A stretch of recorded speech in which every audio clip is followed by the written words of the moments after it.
Well, hello, welcome back to the channel. We're going to be working back on the Hydro 919 tonight. We're going to be working on the buttons there on the freewheel option, where you can press that in to disengage the hydrostatic pump and able to roll it. I've got those that are locked up, so I'm going to be taking that apart and fixing it. So if that's something you're interested in seeing, stick around, it's coming up.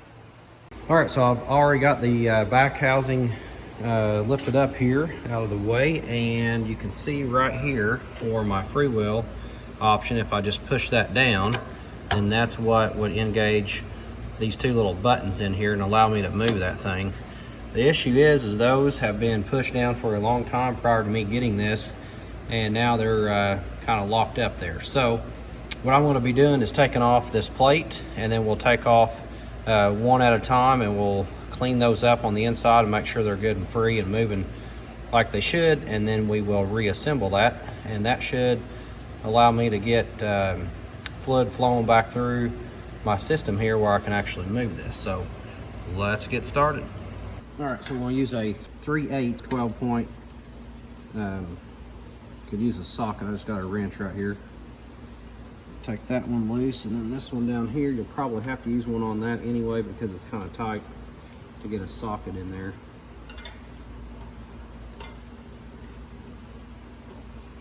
I'm not sure if these are slotted or not. They are slotted, so yeah, it looks like you can get one bolt out, and then the other one will just slide out of the way here. So it looks like it's going to be a 1-inch socket.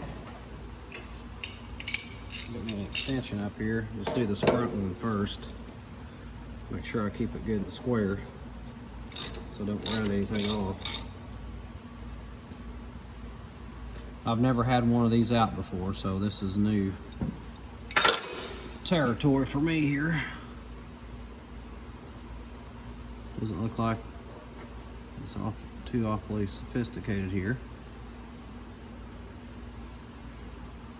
You can see my fluid in there. So it looks like what it does is it'll just change. This O-ring will seal up the difference between it going through your lines here versus just basically bypassing. So inside there's a little ball bearing.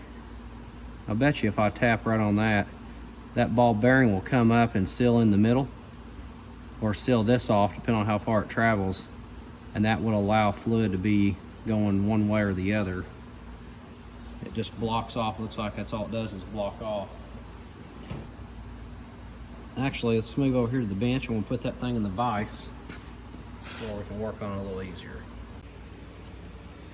All right, so we're over here to the bench, and just looking at the top of this thing, it almost looks like that this entire piece right here actually moves in and out there. So I think I'm gonna have to find out a little bit more about this setup here, and then we'll come back and we'll get it squared away. All right, so I found an Allen key that would fit down in the top here in that hole, so I'm gonna go ahead and just try to drive that thing. There it went right there. You see that? You can see that nub come out right there at the bottom.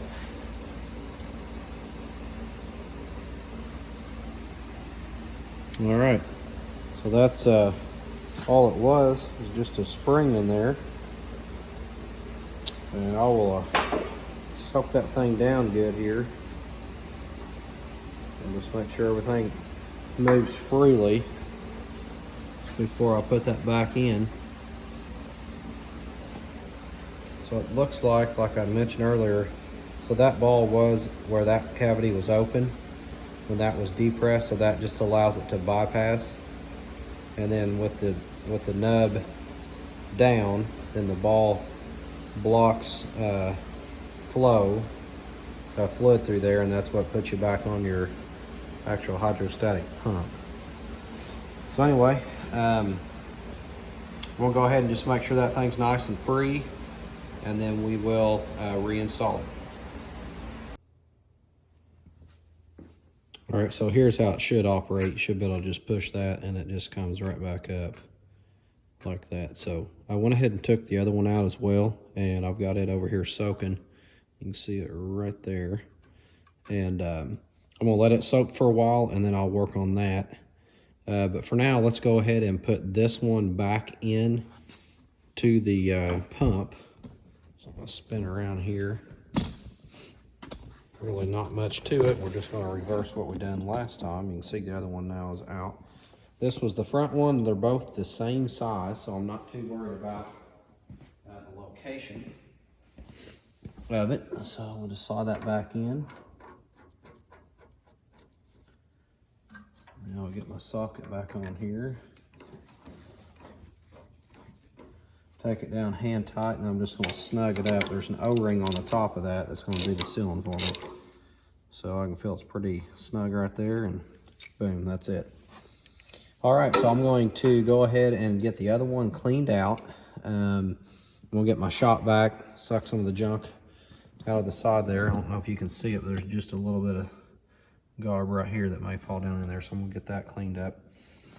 And then once I get the other one freed up, I'll just reverse the process here with the metal bracket that goes around that to engage it, and we'll get that back in place. So that will conclude the video for now on freeing up the stuck piston for the freewheel option here on this Hydro 919. Please hit like, subscribe, share the video, and we'll see you next time.